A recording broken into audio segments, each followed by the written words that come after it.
that I would know most people in the room. I think I know maybe 50% of the people in the room. Okay, so my name is Ethel Cofie. I wear 3 hats at the moment. So I am CEO of Adult Technology Consulting. And our passion really is about using strategy and technology to help businesses grow with technology, right? So the thing we are on this year is about helping companies build digital products to create different streams of revenue, right? So I love building utility software, that's fine, but I love that when the software we build actually makes impact and that helps put money in the pockets or helps make things more efficient. Women in tech is my passion. I've done it in different ways. I was telling somebody the other day that I've been doing it for years and I just didn't realize. I lived in the UK for years and I used to be part of Girl Geeks. And I would take a train. I used to live in London, in Brighton. I'd take a train, about an hour, go to London, about 9 o'clock just to be sort of part of the Girl Geeks meeting. Women in tech, the girls talk about where they saw a gap. Where I saw a gap was with the women in the industry. So the women in the industry were leaving the industry in droves, number 1. 2, the women in the industry were hitting ceilings and not moving up. And I wondered what I could do, one, to help these women and also to create the role models that were needed to let girls see that this is possible. Africa 2010, I'm a co-founder of Africa 2010 Accelerator.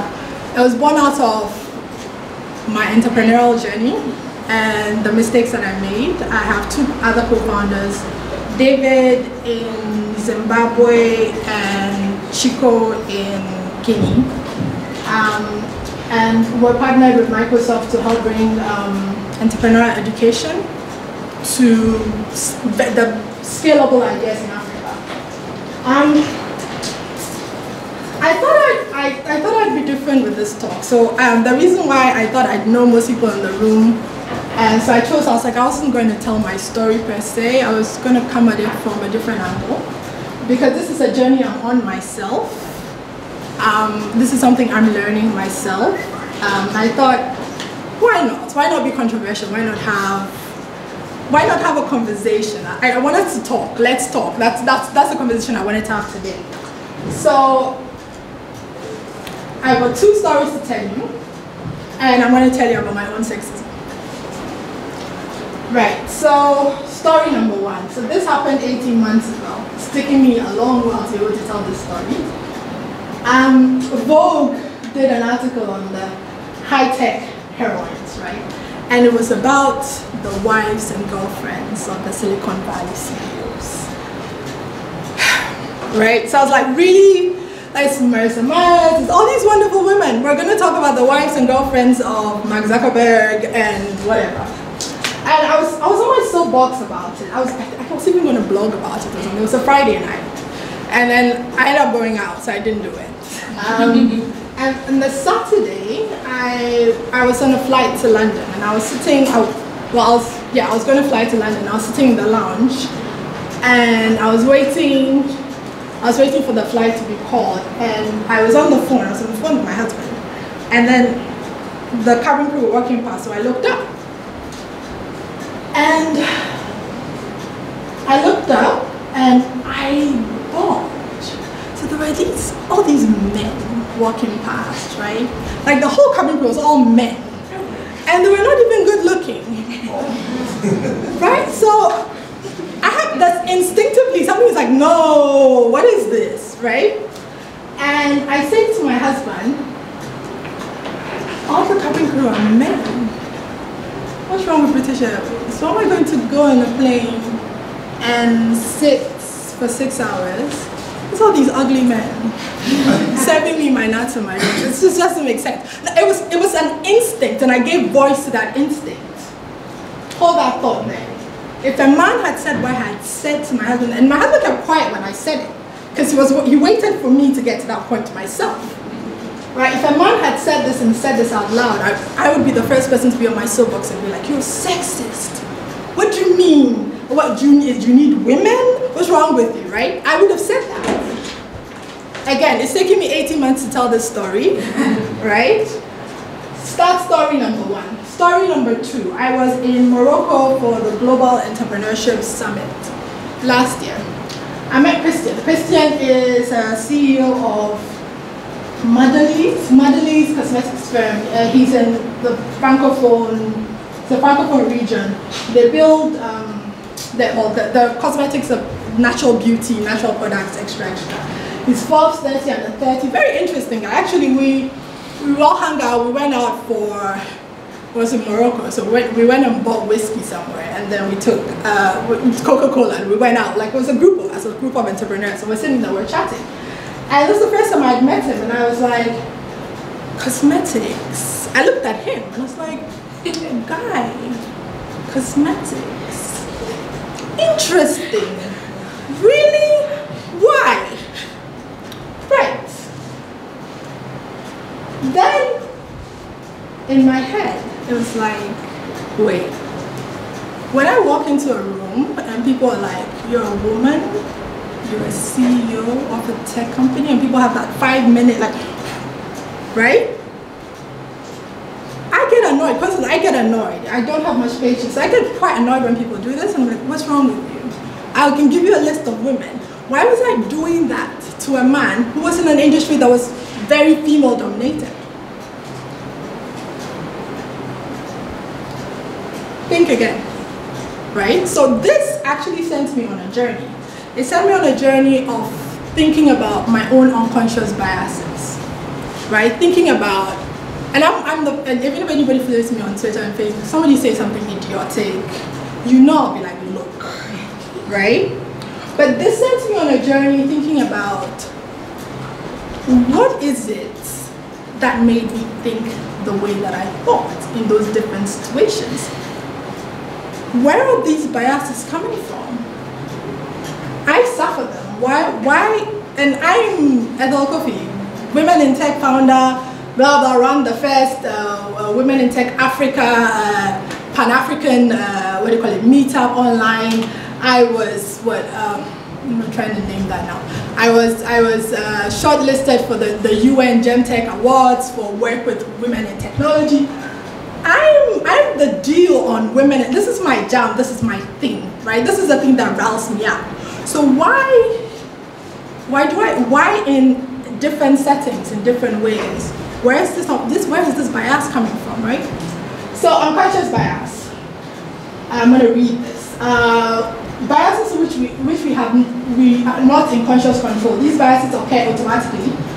They are triggered by our brain making quick judgments and assessments of people and situations based on our background, culture, environment, and cultures, right? There's a whole iceberg there.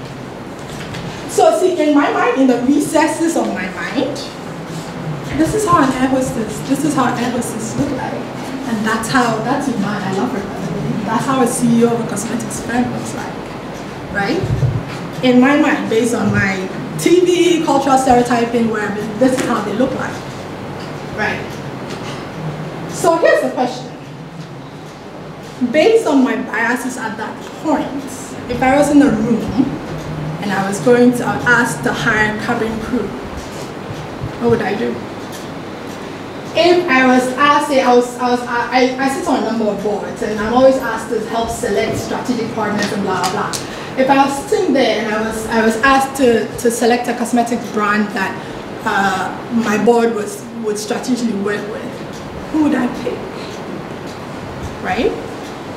Now, this is my own journey, and I want you to sort of think about it yourself while I am talking through it. So what did I do? With the first one, I actually wrote an op-ed. So and that hasn't been published, it's going to be published in the next week or two. I wrote an op-ed and I admitted to my own biases. When I said, hey,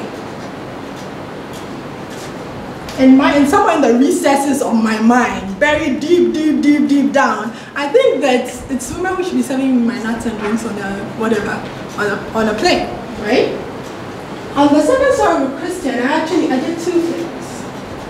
I privately apologized to him and I publicly apologized to him. I did it in public, I did it online. I talked to him and I was like, look, I'm sorry. You must get this a lot. And I don't appreciate it when it happens to me, and I'm sorry. And I promise I'll never do this again. And then I went online, I went on Facebook and I went on Twitter, and I think I wrote about it, and I publicly apologized to him. And he was absolutely wonderful about it. She was like, oh, it's okay. But I was like, no, I needed to do this because I'm on a journey myself. My fight for women and women in tech and women in leadership starts with me, right? I need to fight when I am treating somebody wrongly, because I need people to recognize when they do it too, right? So I owned it, I unlearned it, and I relearned. This is my mantra. Detect it, you own it, and you unlearn it, and then you relearn it. You don't have unconscious biases? Okay. I'm going to show you a couple of images, right? This is a couple of adverts from along, so I'm going to let you assimilate and ask yourself what happens when you see these things, right? Right. I know, right? Because a lot of guys are like, yes! This is it Times? I can't remember who did this. Lagarde is in the middle there, but like Times matter. Okay. Right? This is because I have to talk to the men as well as talk to the women. Right? And I love the angry woman, and it happens a lot to the black women, like angry black woman narrative. It's a very interesting narrative because they expect you to be angry, and so when you do it, there, right?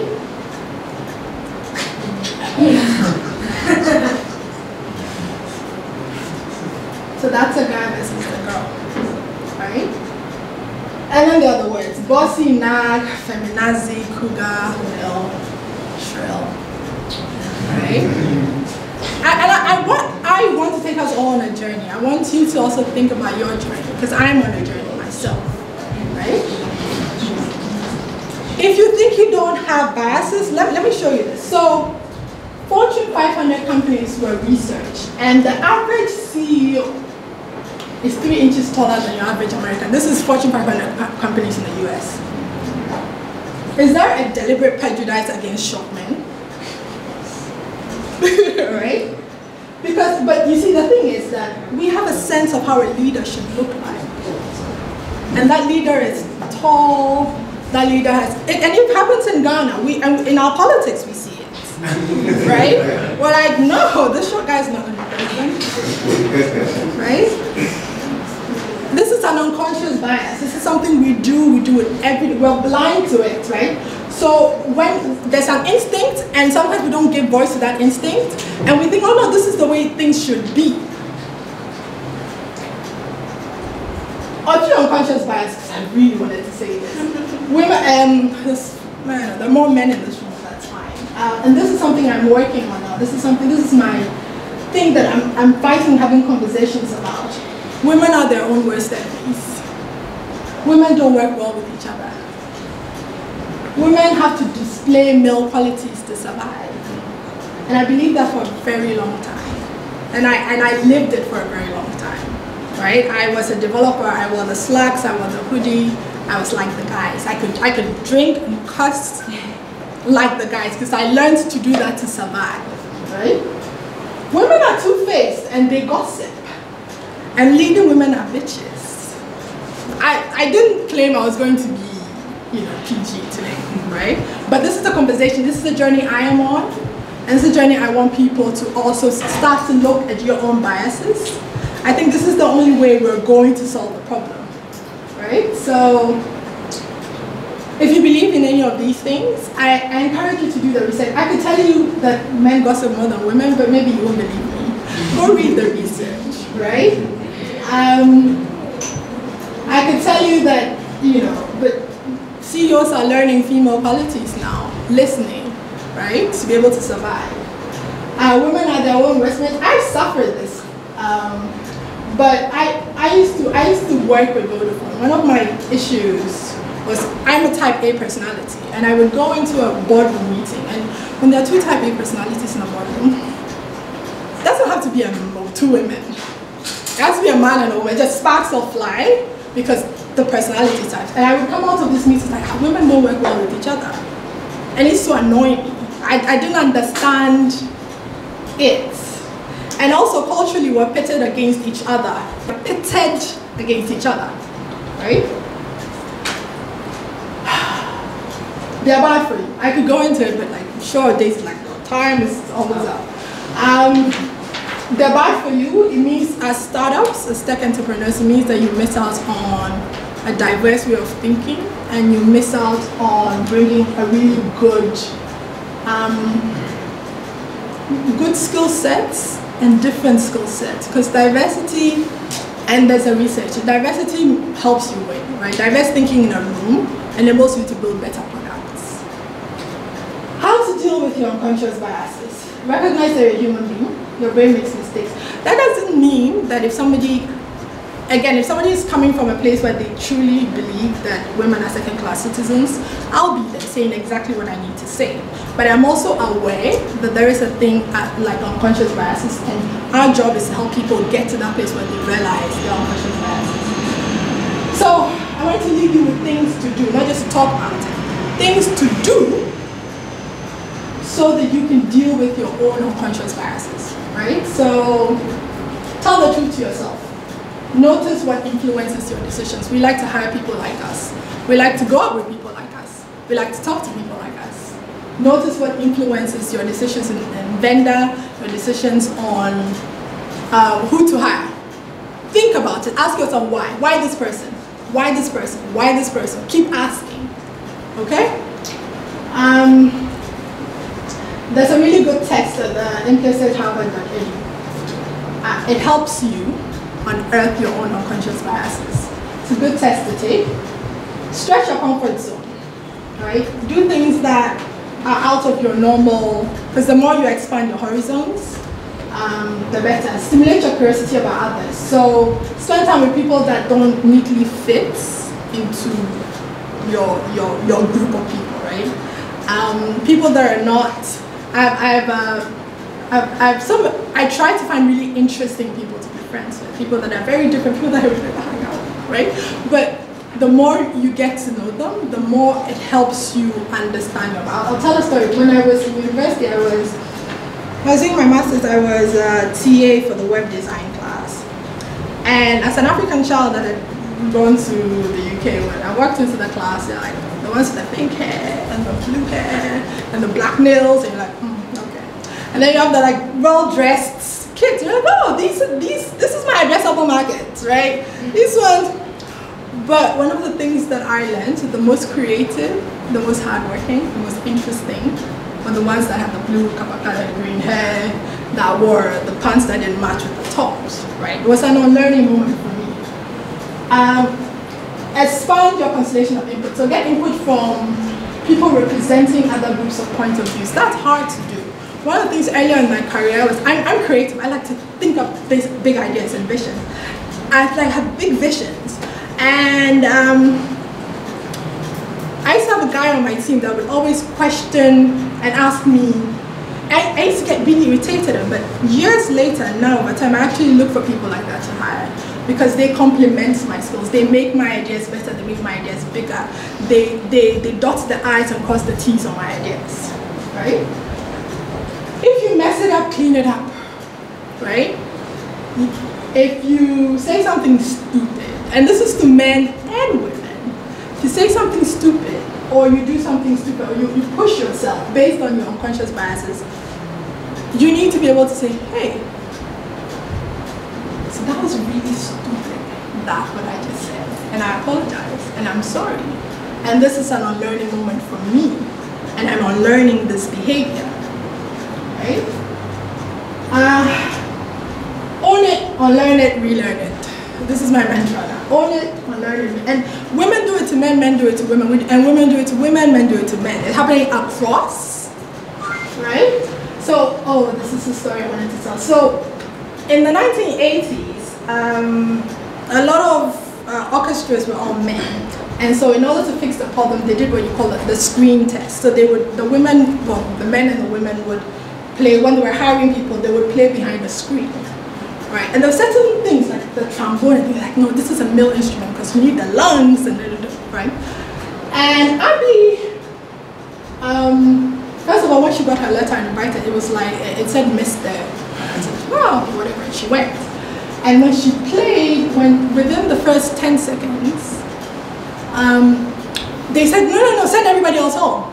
She's got this number 39 has got the job, right? And then they lift the screen, and the trombone apparently is a very male instrument because you need the lungs and whatever, right? And then they push back the screen, they're like, wait, you're a woman? No, like women can't play the trombone. So she was put on, she was high, literally high within like 30 seconds of playing they were like, send everybody else home. That's how good she was. And they're like, oh, well, what we'll do is we'll put you on probation. Right? Put her on probation after a year, and then I think she was the #1, I don't understand the orchestra thing, she was the #1 trombone person, and then she was demoted to the #2 trombone person. She went to court, she won. But she was like, look, actually I was so good, you guys sacked everybody else and hired me, then you saw my face. And you're like, no, the trombone is a male instrument, right? Support your local girl gang. I like this. Men and women, a lot of my support is for women in tech at the beginning, and iSpace is always giving me free space, has always supported me with money and things to make it work. A lot of my supporters for women in tech have been men, right? And there were days when we weren't getting the numbers, that half the room would be men because they came to support me, right? And I appreciate that. So I thought, since I've said, you know, we talked about all the bad things and I showed you pictures, I thought I'd show you good pictures, right? So this is Amy Hood. She's the Chief Financial Income Officer of Microsoft. She's in charge of $83.3 billion, right? This is Regina, you know Regina, right? These I'm showing you, these are the success stories. These are the women that are going out and doing things. CEO of Intel, I don't know if she's still there, 25 years of experience. Amazing. Ursula, right? Income, I just met Income in Lagos about 2 weeks ago. She's amazing. She empowers, she embodies, you know, I don't know, everything great about women in tech. I love spending time with her. And then there's me, right? Because we fought hard, and I could tell the stories, but I think I could tell my story. But I think that I've told my story enough. I've written my story enough. I think most people, maybe this is a new crowd, most people know my story.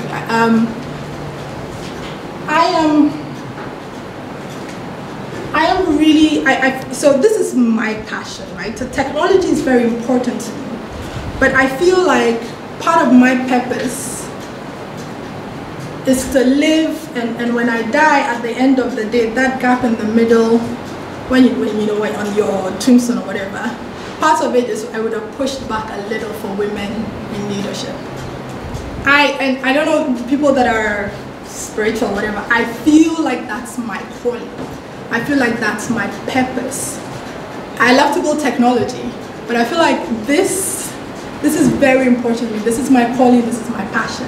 And I feel like if I've lived and died and I've made a change for women and women in leadership, I would have lived out my purpose on earth. So I'm always worried, but like I'm always worrying about women in tech and the women in tech group. I'm always asking myself, are we making an impact?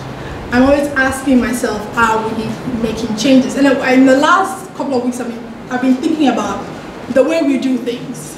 Are we actually making an impact? For me, and for women in tech, it is that if women are a part of this group, one, that they would have moved up 1 step, 2 steps in their career. They would have come into their true authentic selves. They would have moved up the ladder. I'm looking at women on boards. I'm looking at women in C-level positions. We need more women in C-level positions. I'm looking at more balanced boards. And I'm looking at those women then going out and impacting the other people around, the people in their sphere of influence, right? This is important. This is important because we will all survive if women come into their own. It's that simple. So, unconscious biases. Own it, unlearn it, relearn it. Right.